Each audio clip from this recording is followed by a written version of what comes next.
Hey guys, Marsing here, bringing you another Dragon Ball Z Dokkan battle video, and we are going to continue looking at today units that potentially could EZA during the anniversary and how good they are now at this point in the current meta. So I talked about this in a video a couple of days ago now about who I thought could potentially EZA and the likelihood of each of those units. I do honestly think that this TEQ Vegeta and the Int Goku, who I will be showcasing in a later video today, I think these guys have a really high chance of EZAing as one of those destined rivals Extreme Z battles, where it's Goku and Vegeta both getting an EZA from the same event, because these units are like over 3 years old at this point. And I think they could definitely get an EZA. So this Vegeta, he raises defense on his super attack, does immense damage. He gets attack and defense 100%. He gets extra attack based on how much HP you have remaining, and then extra defense based on how little HP. So the less HP, the more defense, and the higher HP, the more attack. He gets 30% extra attack and defense when attacking with 3 or more orbs obtained. And then his transformation into MAJIN VEGETA is when facing only one enemy whose HP is 80% or more, starting from turn 3. Now, one of the things that I really want to see them change when he gets his EZA, he's got all of his links active on this rotation. He does share a lot of links with Vegeta and Trunks actually, which is good, but one of the things that I really want to see them change with his EZA, and the same with the Goku as well, I think they have the exact same transformation condition, is the fact that you can get locked into this really horrible pattern where you keep getting the rotation where you kill the enemy on the turn that this Vegeta is on. So then you get to the next phase with a fresh health bar enemy with Vegeta off turn, and then obviously you do at least 20% of the enemy's HP damage to them. So then you get to the next turn with Vegeta and the enemy's health is too low and he doesn't transform. And then you kill them on that turn, and then the cycle repeats. I've used this guy in videos before. I think around the time MAJIN VEGETA came out, and we were doing showcases of not only him, but other units that were on MAJIN VEGETA's 200% lead. And we had full runs where the TEQ Vegeta just did not transform at all, because we could never get him on the same turn where the enemy had over 80% HP. So they absolutely need to change that going forwards. Him transforming on turn 3 is obviously really good. The earlier you can transform with him, the better, realistically. But yeah, it's just the fact that it can be very awkward sometimes, depending on how the turns play out. So hopefully we are going to be able to get the transformations here. I've just realised, of course, that I bought Saiyaman 1 and 2 on this team, but not only is the Int MAJIN VEGETA extreme, but when the TEQ Vegeta transforms, he becomes extreme. So they won't actually be getting any support from Saiyaman 1 and 2, but oh, well, I guess it is what it is. But anyway, we've managed to do it so that now we're going into turn 3 with a fresh enemy. So, oh, except of course, on this phase, we're fighting the multiple Murasaki, so we don't transform. Perfect. Alright, of course we did. So another criticism that these guys have is that you want to run this guy with the Int MAJIN VEGETA most of the time, but if you're having to pick up 6 orbs with Int MAJIN VEGETA, having another unit that you have to pick up a certain amount of orbs on the turn is obviously not ideal most of the time. But hopefully that can be something they change as well, because we'll talk about his transformed conditions once we actually get him to transform. But he has 2 separate abilities, guard and effective against all types. I think he needs 3 orbs to be effective against all types, and then 6 orbs to guard. So obviously if you're picking up 6 orbs, like, guarding is a very powerful ability. It's just the fact that once he has transformed, especially if you have him next to this other MAJIN VEGETA, it then means you have 2 units on the rotation together that both need 6 orbs to activate their full potential. So one of the best things they could do is obviously give him, once he's transformed into MAJIN VEGETA, give him, like, say, rainbow orb changing. Because normal orb changing is good, but I feel like Rainbow Orb Changing is one of those abilities that does actually help out multiple units on the rotation and not just the one, because obviously it helps to connect up a whole different, like, section of orbs. so then it can be a lot easier for different units to get their attacks in. So unfortunately, the way the orbs are going to fall here, yeah, we can't even get a super attack for this Vegeta on the end. That is unfortunate. As long as he doesn't get supered, he should be okay. But I should have targeted the Int Murasaki with Vegeta and Trunks. But yeah, this TEQ Vegeta, like, he's still somewhat usable. Like, we can see here in this turns where we've been using him in his Super Saiyan 2 Vegeta form. We got an additional super on the previous turn. He's throwing out 5.5 million attack. He's raising his defense on super. So obviously if he gets an additional super attack, he gets that extra defense raise, which is good. And then obviously if we are able to transform him into Majin Vegeta, we have the potential for getting guard, which, as we already said, is a very, very powerful mechanic. So don't super? Okay, good. Alright, cool. So I think we might actually be able to swing this so that we can get the transformation on the next turn. Although, of course, great turn with no orbs for the Majin Vegeta. Should I can't really get away with putting him in slot 1, can I? So the other problem I'm facing here now as well is if I don't get 3 orbs for you don't get any extra defense. So this has been a very bad turn. Fortunately, the TEQ Vegeta is only being attacked by an AGL enemy. So if we don't get 3 orbs for him, it's not the end of the world to not get that extra attack and defense, I don't think. So I think we'll just go ahead and do this. And then this should, hopefully, set us up nicely to actually finish off the Murasakis on the next turn, which then means when we go into the General Blue phase, we will actually be able to transform into Majin Vegeta.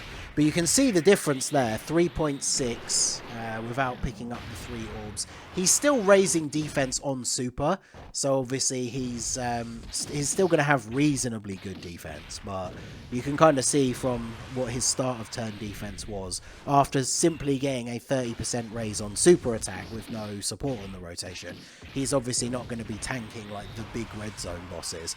And I think those are the situations where he can definitely look the worst, is like we said already, when you get into one of those scenarios where you end up getting almost all the way through the fight and he hasn't transformed yet. Because even if you are picking up the 3 orbs, obviously his pre-transform state is by far the worst one. So I think we should be good actually here to finish, because we are going to get... if I focus the attacks on... Actually, yeah, if I do this, right, you're going to get the 18 key super. You should kill him. And then the only way this goes really badly is if we don't kill all of them here, because I think we should, just with the attacks from the Vegeta and Trunks, because they're going to be getting the support here from Xeno Vegeta. I think we should be good, right? Because this first attack should kill the AGL one, and then we're going to get an additional... It depends whether they get their additional supers or if they get additional normals, I guess. Additional super? Yes, that's what we needed to see. All right, come on. Because then between the Int Majin Vegeta and Xeno Vegeta, we just need to kill the STR one here. I actually don't know. If he survives with the tiniest sliver of health, I'm going to be so disappointed. Crit. Oh, he's actually going to survive as well. Oh, Xeno Vegeta, can you double super? You are built for full additional. Did Xeno Vegeta actually just clutch it up right here? He did! Let's go! Hey! Xeno Vegeta, my goat. Alright, so there we go. We're finally able to get the transformation into Majin Vegeta. I mean, that transformation animation is still pretty awesome, to be fair. It's a shame that these units came out before active skills were fully a thing, because that being an active skill with like a voice and everything would be really good.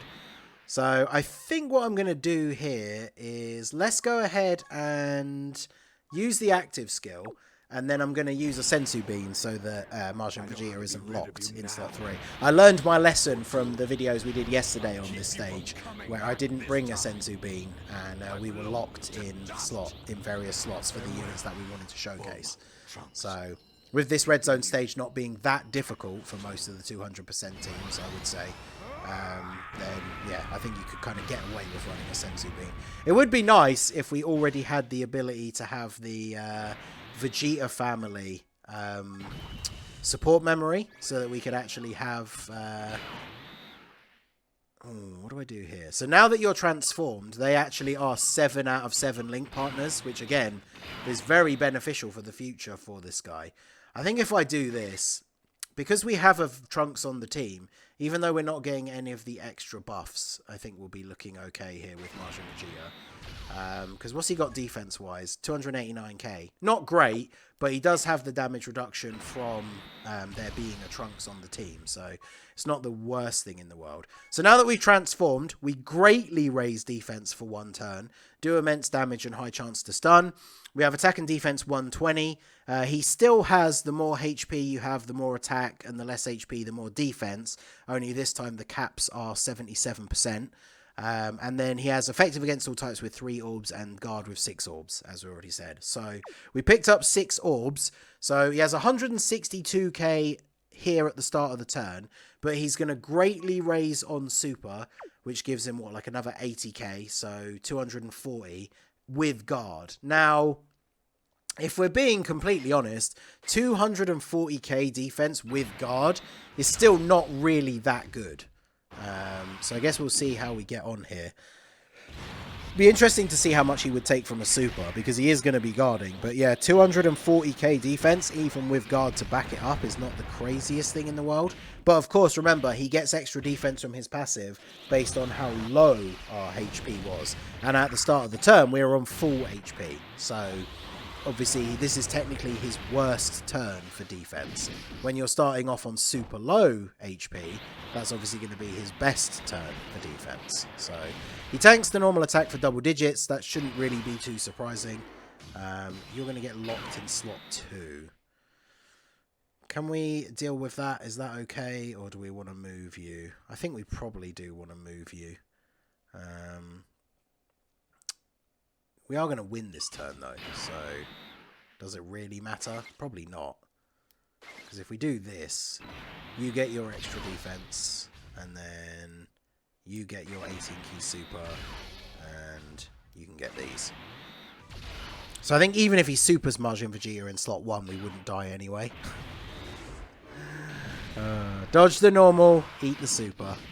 You love to see it. And then he stunned him as well. That adds the insult to injury right there. The fact that he stunned Majin Vegeta. But I think the LRs here will be fine to finish him off, because not only do we already know that Majin Vegeta shares a few decent links with Trunks and Vegeta, they also get legendary power. They didn't do any additionals. Okay. So we're relying on Saiyaman 1 and 2 here. But with the type advantage, I think they should be okay. Yeah, they get the additional, so bit of a sketchy turn, but I guess it is what it is. And now we'll be on the final phase against Officer Black. So let's see. We have got Xeno Vegeta on this turn as well, don't we? Okay. So good turn for our boy here. Technically, he doesn't have to take any attacks because there's no attacks in the middle. So I might as well put him in the first slot here, so we can get the 6 orbs. We also, because we started on, what are we on, like 40% HP? So now his start of turn defense is 234k. And that's with the extra bit of defense from his passive and the support from Xeno Vegeta. So when he super attacks now, he's going to be at close to 350k defense with guard, which is much better. But obviously we don't want our units to have to rely on starting the turn on low HP in order for them to actually have good defense. Because when it comes to like red zone bosses, most of the time you lose a lot of HP just from getting supered, and you're either dying or you're losing most of your HP. So it can be a little bit awkward. And you can see our attack stat is a lot lower. When we had this turn previously with the Xeno Vegeta before he transformed, that was when we got the 5.5 million. And here, because we get less attack from our passive, because we started at lower HP, he was under 5 million. So 10 million for Majin Vegeta here, because that's him with the attack buff from us starting the turn on low HP. Remember when people say that Majin Vegeta is bad because he doesn't do any damage? There he is throwing out a 10 million attack stat, which is pretty good. Another clutch double super from Xeno Vegeta, so he should be able to tank perfectly fine here. Yep. Unfortunately, that means we're not going to get another turn with We're not going to get another turn with TEQ Vegeta, because we're just going to get the Dokkan attack here now. So let's do this, we'll do this, and then we'll do this. So let me know what you guys think of TEQ MAJIN VEGETA down below. He's runnable, but I mean, you could see even from this phase, right, against the AGL boss, where we started to turn on lower HP, so he had higher defense and had guard, and he still took like 140k from the Officer Black super attack, which you would expect. Obviously he's an old unit, right, so we're kind of talking about what we would like to see in the current meta. You would expect a unit with type advantage getting extra defense from their passive and guard would be tanking those attacks for way less damage than that. But obviously that's kind of the whole point of these videos, right? We're showing what spot the units are in right now in the current meta. But if he was to get an easy A, I think he could be very, very good. So change that condition. Maybe throw in a condition for when there are multiple enemies. I know there's not that many fights outside of Super Battle Road, but we have a couple of red zone stages now where you fight multiple enemies. In fact, in this Red Ribbon Army red zone stage, we literally have 3 stages where you have to fight multiple enemies at a certain point. So him getting some sort of way to transform when there are multiple enemies would be good. I think lowering the HP that the enemy, like the boss, has to be on for him to transform. I think 60% would be reasonable. If it's even lower, that would be even better. But yeah, let's see. Hopefully him and Goku get an easy A. Keep an eye out. I will do a video on the Goku as well. But I really like this TEQ Vegeta. I really liked this dual Dokkan Fest Goku and Vegeta when they came out. So really hoping that they do get an easy A during the anniversary. And let me know all of your thoughts down below in the comment section. So that is going to be it for the video, guys. This has been the Masked Ningen. Smash that like button, subscribe to the channel if you are new. Check out the links down below for the Discord and the merch store. And I will see you all again soon. Have a good one.